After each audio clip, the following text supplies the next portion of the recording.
नक्सलिज्म, नक्सल, नक्सलवादी, ये शब्द आपने काफी बार सुना। देखिए सच बोलूं तो बचपन में मुझे भी बिल्कुल कोई आइडिया नहीं था कि ये होता क्या है, लोग इसके बारे में इतना चुपचाप करके क्यों बात करते हैं या बंद कमरों में क्यों इसके बारे में बात, और इसका नाम लेने में क्यों इतना घबराते हैं, जैसे हैरी पॉटर का वोल्डेमॉर्ट हो गया हो। इस टॉपिक पे बात ही नहीं हो सकती। पर अब जब मैंने पढ़ा, समझा और जाना कि ये कितना खतरनाक और देश के लिए कितना नुकसानदेह भारत में रहने वाले भारतीय होने के बावजूद भारतीयों को ही ऐसे डरा के रखते हैं, तब मुझे लगा कि अगर मैं इस राक्षस जैसे इशू के बारे में अभी तक अनजान हूं और मेरा कोई ओपिनियन सॉर्ट ऑफ बना नहीं है, तो मेरे जैसे और भी लोग होंगे जो नहीं जानते कि ये प्रॉब्लम भारत को अंदर से खा रही। ये एक ऐसा फ्रैंकेनस्टाइन्स मॉन्स्टर है जिसने अपने बनाने वाले को ही खा लिया है और अब निगल भी नहीं रहा। इतना खतरनाक है नक्सलिज्म का आइडिया एंड वर्स उसका जस्टिफिकेशन। देखिए जंगलों में बंदूक चलाना और निर्दोष लोगों को मारना तो वैसे भी घोर अपराध है ही, पर इससे ज्यादा खतरनाक है अर्बन नक्सल। क्योंकि अगर आपको एग्जांपल के तौर पे समझाऊं ना,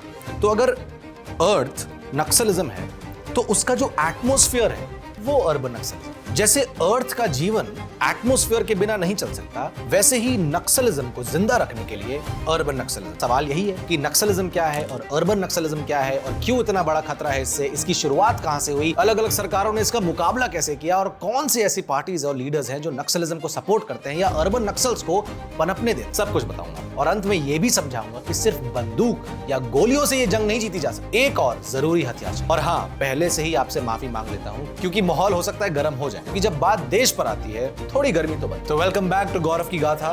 मैं हूं गौरव लाल और ये है नक्सलिज्म और अर्बन नक्सलिज्म की गाथा। Naxal threat continues to challenge India's internal security. Guerrilla tactics, ambushes, and ideological warfare grip the Red Corridor. Security forces remain on high alert as the conflict intensifies. Chapter 1: The birth of this monster called Naxalism.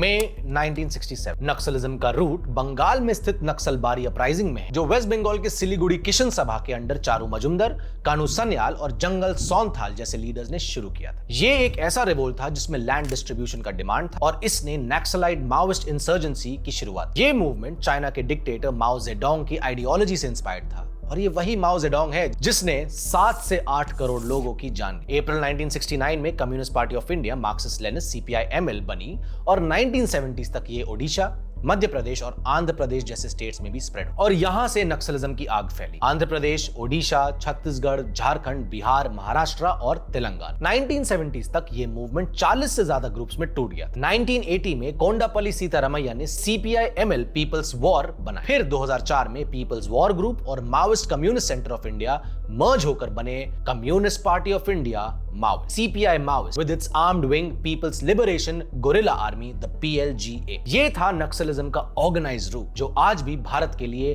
Nightmare है। 2000s के peak में Naxalism 233 districts across 20 states को affect करता था। ये था red corridor और आज भी इतने सारे इंसर्जेंसी ऑपरेशंस के बाद 9 स्टेट्स में आज भी ये एक्टिव है, लेकिन स्केल बहुत ज्यादा छोटा हो गया। Chapter 2: why Naxalism. जस्टिफिकेशन क्या है नक्सलिज्म का? क्यों लोग नक्सलिज्म की तरफ चले जाते हैं? सिंपल है, गरीबी, एक्सप्लॉयटेशन और सरकार का फेलियर। रेड कॉरिडोर्स के जो एरियाज हैं जैसे छत्तीसगढ़, झारखंड, ओडिशा, यहां 80% लोग पॉवर्टी लाइन के नीचे रहे। इन्फेंट मोर्टेलिटी 38 पर 1000 है, जबकि नेशनल एवरेज 27 है। स्कूल्स नहीं है, हॉस्पिटल्स नहीं है, इलेक्ट्रिसिटी नहीं है, कुछ नहीं। ट्राइबल कम्युनिटीज को जमीन के राइट्स नहीं मिलते। फॉरेस्ट कंजर्वेशन एक्ट 1980 से उनका जंगल भी छीन लिया गया और फिर माइनिंग कंपनीज और लैंडलॉर्ड्स इन्हें एक्सप्लॉइट करते हैं और यहां नक्सलाइट्स इस गैप में घुस जाते। वो बोलते हैं कि हम तुम्हारे लिए खड़े हैं, हम आपके लिए लड़ेंगे। वो अपनी कोर्ट्स चलाते हैं, मलेरिया के वैक्सीन देते हैं, मिनिमम वेजेस एनफोर्स करते हैं और फिर उनका दिल जीत लेते। एक 2010 का केस स्टडी बताता है कि नक्सलाइट्स ने गांव में इरिगेशन सिस्टम्स बनाए जब सरकार फेल हुई। लेकिन ये एक ट्रैप है। उनका असली लक्ष्य है भारत के डेमोक्रेटिक सिस्टम को खत्म करना और एक कम्युनिस्ट स्टेट बना। दे वांट एनार्की और इसके लिए वो वायलेंस का रास्ता भी चूज करते हैं और हमेशा करेंगे। स्कूल जलाते हैं, टीचर्स को मारते हैं और पुलिस और हमारे CRPF जवानों को टारगेट करते हैं। बताते हैं कि ये फ्रीडम फाइटर्स हैं। ये कोई फ्रीडम फाइटर्स नहीं है, ये देश के लिए कैंसर हैं जो ट्राइबल के दुख का गलत फायदा उठाते हैं और उन्हें सरकार और भारतीयों के खिलाफ भड़काते हैं। देखिए, गरीबी, एक्सप्लॉयटेशन और सरकार का फेल होना is a very justifiable cause to be angry, but the moment आप बंदूक उठा लेते हैं और इनोसेंट्स को मारने लगते हैं, you sign your death warrant. फिर सरकारी एक्शन जस्टिफाइड हो जाता है। No one is bigger than the law. Naxals तो चाहते ही हैं कि भारत खंडित होकर बिखर जाए। इनका ये वायलेंस वाला रास्ता ना उनके कॉज को ही धोखा दे देता है। Chapter 3, the blood bath, the attacks and the casualties. चलिए मैं आपको नक्सलिज्म का खूनी चेहरा दिखाता हूं। ये लोग गुरिल्ला वॉरफेयर के उस्ताद, आईईडीज, एम्बुशेस और लोकल सपोर्ट का यूज करते हैं, छिपकर वार करते हैं, घात लगाते हैं। कुछ बड़े अटैक्स का आपको उल्लेख देता हूं। 2003 आंध्र प्रदेश के सीएम चंद्रबाबू नायडू के कॉन्वॉय पे अटैक हुआ और वो बाल बाल बचे। जून 29, 2008 ओडिशा में बोट अटैक हुआ जिसमें 38 security personnels were killed and martyred. April 6, 2010 Dantewada, Chhattisgarh 76 CRPF jawan एक एम्बुश में मारे गए और ये भारत का सबसे बड़ा नक्सल अटैक था। मई 25, 2013 झीरम घाटी, छत्तीसगढ़ 29 लोग मारे गए जिसमें कांग्रेस के टॉप लीडर्स भी शहीद हुए। अप्रैल 2017 सुकमा अटैक, 25 सीआरपीएफ जवान martyred. April 2021 Bijapur ambush, 22 CRPF black cobra commandos martyred. April 26, 2023 Dantewada blast, 10 police personnel और एक ड्राइवर की। और टोटलिटी में कितने लोग मरे? 2000 से 2024 तक 6500 से ज्यादा लोग मारे गए, 6500, जिसमें 4000 सिविलियंस और 2500 सिक्योरिटी पर्सनल। और फिर सरकार के इंसर्जेंसी अटैक्स में 2024 में 223 अलेजेड माओइस्ट न्यूट्रलाइज्ड हुए हैं। इतने सारे लोग मारे इन्होंने और फिर भी लोग इनको तुरंत खड़े हो जाते हैं डिफेंड करने के लिए। ये नंबर्स चिल्लाते हैं सर। नक्सलिज्म ना सिर्फ सिक्योरिटी फोर्सेस को बल्कि सिविलियंस को भी बर्बाद करता है। और सबसे ज्यादा कौन सफर करता है? वही ट्राइबल्स जिनके नाम पे ये लड़ते हैं। It's ironical at best. Now we come to one of the most important factors of this entire process, chapter 4, urban Naxalism. We are finally come to the core issue, urban Naxalism. ये नक्सलिज्म का वो कोर रूप है जो शहरों के एलीट सर्कल्स में छुपा हुआ है। ये टर्म जो है विवेक अग्निहोत्री ने पॉपुलर किया अपने बुक अर्बन नक्सल्स में। और ये है कौन? डीयू और जिंदल और अशोका में बैठे प्रोफेसर्स हैं, लुटियंस के टाइप 8 बंगलोज में बैठने वाले खान मार्केट जर्नलिस्ट्स, फॉरेन पैसों पे सस्टेन होने वाले ये एनजीओज हैं और अपने आप को इंटेलेक्चुअल बताने वाले लेफ्ट विंग एक्टिविस्ट्स जो हाँ बंदूक तो नहीं उठाएंगे वहां पर जाके, लेकिन अपने इन्फ्लुएंस से नक्सलाइट आइडियोलॉजी को प्रमोट करते हैं, प्रोपेगेंडा फैलाते हैं, फंडिंग अरेंज करते हैं और वायलेंस को जस्टिफाई करते हैं। इनका कहना है कि ये ट्राइबल की राइट्स की बात कर रहे हैं, लेकिन सच नहीं है। ये सच ये है कि ये देश के खिलाफ एक इंटेलेक्चुअल वॉर चलाते हैं। इनका नैरेटिव इतना पॉलिश्ड है कि मिडिल क्लास यूथ भी इससे इतना इंस्पायर्ड हो जाता है कि वो समझ ही नहीं पाता कि ये इनका बेवकूफ बना है। प्राइम मिनिस्टर मोदी ने 2025 में भी कहा था नक्सलिज्म जंगलों से खत्म हो रहा है लेकिन शहरों में पनप रहा है, और ये 100% सच है। एग्जाम्पल के तौर पे देख लीजिए, 2016 में बुद्ध इन अ ट्रैफिक जैम फिल्म दिखाते हैं कैसे अर्बन रूरल नेक्सस काम करता है। और अगर देखा जाए तो महाराष्ट्र के 2024 स्पेशल पब्लिक सिक्योरिटी बिल का मकसद भी यही था, अर्बन नक्सलिज्म को रोकना। लेकिन इनके आलोचक बोलते हैं कि ये डिसेंट और फ्री स्पीच को दबाने का तरीका है, ये देश को डिवाइड करता है। ये कंट्रोवर्सी ही खुद अर्बन नक्सलिज्म का खतरा दिखाती कि ये देश को कैसे आसानी से डिवाइड कर सकते हैं। चैप्टर 5, की नक्सल्स इन हिस्ट्री। तो आपको बताता हूं कि ये नक्सल जो हैं इनमें सबसे इंपॉर्टेंट कौन है इन लोग में से, और कौन अभी बचे हुए हैं और किन लोग को मार दिया गया। चारू मजुमदार नक्सलिज्म का बाप कहलाता है ये, जिसने हिस्टोरिक एड डॉक्यूमेंट्स लेके 1972 में कस्टडी में मारा गया। कणु सन्याल ये है नक्सलिज्म के को फाउंडर, 1967 अपराइजिंग का चेहरा थे, बाद में मूवमेंट से अलग हुए। Kondapalli Seetharamaiah CPIML people's war का फाउंडर है, ये 1980s के मूवमेंट को रिवाइव किया था। किशन जी कोटेश्वर राव सीपीआई माओइस्ट का टॉप लीडर, 2011 में एनकाउंटर में इसको ध्वस्त किया गया। नंबल केशव राव जिसका नाम था बसवराजू, 2018 में सुकमा अटैक का मास्टरमाइंड और 2025 में मार गिराया गया। गणपति सीपीआई माओइस्ट का फॉर्मर जनरल सेक्रेटरी और अभी भी एक की फिगर। इनकी हैसियत ये सब करने की इसलिए बढ़ जाती है क्योंकि these people are supported by various political leaders and their parties. Basava Raju के मरने के बाद सीपीआई लीडर डी राजा ने एक इंडिपेंडेंट जुडिशियल प्रोब की गुहार लगाई, citing concerns over possible extra judicial actions by security forces. 2024 में कांग्रेस की सुप्रिया श्रीनेत ने नक्सल्स को शहीद ही बोल डाला। सीपीआई मार्क्सिस्ट के डॉक्टर उदय नारकर ने महाराष्ट्र के 2024 अर्बन नक्सल बिल को और ये इनडायरेक्टली नक्सल सिंपैथाइजर्स के साइड में दिखाई दिए। देखिए ऐसा है, ये रिस्पांस एक्चुअली सीपीआई का एक पैटर्न रिफ्लेक्ट करता है, जहां पर वो सरकार को अपने लेफ्टिस्ट जार्गन से एक तरीके से गाली ही दे देते हैं, often framing them as responses to socio economic injustices rather than calling it as it is आतंकवाद। देखिए अब हमने बहुत बात कर ली कि कितने ज्यादा खराब और डेंजरस है ये, पर सरकारों के रिस्पॉन्सेस कैसे रहे हैं, चलिए देखें। Chapter 6, government responses from the past to the present. देखिए नक्सलिज्म से लड़ने का सिलसिला बहुत पुराना है। 1972 में ऑपरेशन स्टीपल चेज ने नक्सलाइट्स को खींच दिया था। चारू मजुमदार की डेथ इसी का रिजल्ट है। 2009 में यूपीए के टाइम ऑपरेशन ग्रीन हंट शुरू हुआ, बड़े स्केल पर मिलिट्री ऑपरेशन, लेकिन इसने रूट कॉज को इग्नोर किया और ह्यूमन राइट्स वायलेशंस का एलिगेशंस भी लगा। फिर आई मोदी सरकार। 2024 से इन्होंने एक गेम चेंजिंग अप्रोच लिया है, द समाधान डॉक्ट्रिन 2017। समाधान डॉक्ट्रिन है क्या? Smart leadership, aggressive strategy, motivation, actionable intelligence, dashboard KPIs, harnessing technology, action plans and no access to financing. मोटा मोटा बंदूक के साथ दिल भी जीतना पड़ेगा इस चीज को हराने के लिए। तो ऐसे क्या एक्शंस थे जो प्राइम मिनिस्टर मोदी ने लिए?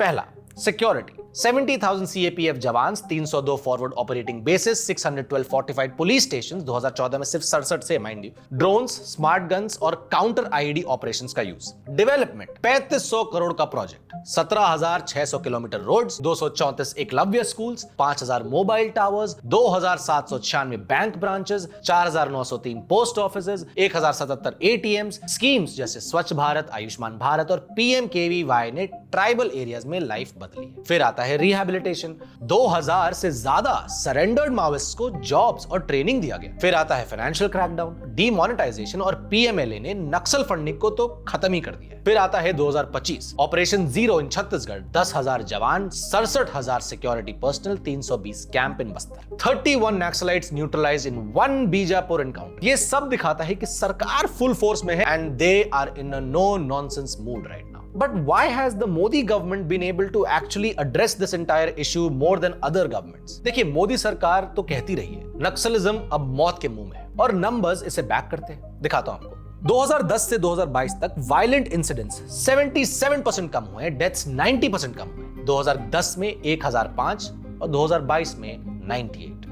Security forces casualties are 73% down and civilian casualties are also 70% down. Affected districts 180 से घट के 25। 2023 तक सिर्फ 38 डिस्ट्रिक्ट्स में माओइस्ट एक्टिविटी थी।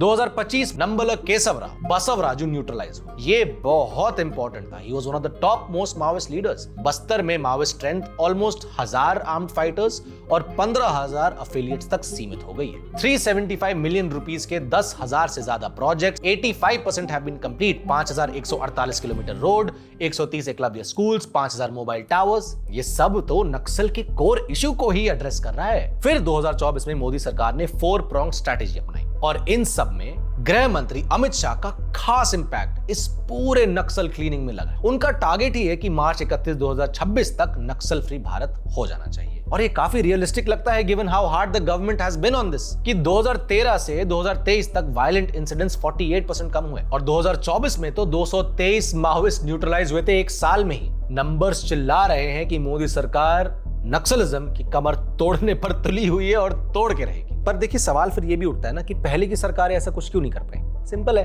डर, वोट बैंक के घटने का डर, सत्ता छूटने का डर, फॉरेन इन्फ्लुएंस का पैसा ना आने का डर और उन लीडर्स के लेफ्ट विंग फ्रेंड सर्कल्स में गाली खाने का डर। डरते थे हम सर, हमारी सरकारें डरती थी और इस प्रॉब्लम को डील करने के लिए डरना मना है। So finally, I would like to say something about this whole thing. देखिए, मुझे लगता है कि काफी साफ है कि ये कोई रेवोल्यूशन नहीं है, ये एक एनार्की है, अराजकता फैलाने की कोशिश है, ट्राइबल्स के दुख का गलत फायदा उठाने के लिए गंदा खेल है। और इस खेल का सबसे बड़ा विलन कौन है? Urban Naxals. ये वो लोग हैं जो शहरों के प्लस ऑफिसेज में बैठते हैं, टेड टॉक्स देते हैं, ट्विटर पे रेवोल्यूशन लिखते हैं और नक्सलाइट वायलेंस को सोशल जस्टिस का टैग दे देते हैं। ये लोग नहीं है, ये दीमक हैं जो भारत के डेमोक्रेटिक फाउंडेशन को अंदर से खा रहे हैं। इनका नैरेटिव इतना टॉक्सिक है कि ये एक दिन देश को सिविल वॉर की तरफ ले जाएंगे। ये बोलते हैं कि हम ट्राइबल्स के लिए लड़ रहे हैं, लेकिन सर ये गलत है। अगर ये ट्राइबल्स के लिए इतनी ही सिंपैथी होती इनको तो जंगलों में जाते ये उनके लिए स्कूल बनवाते, उनकी मदद करते rather than telling them to pick up arms. इन्हें फर्क थोड़ी पड़ता है कि देश कहां जाए, इनका गोल ही है कि देश को खंडित कर दो। ये अर्बन नक्सल्स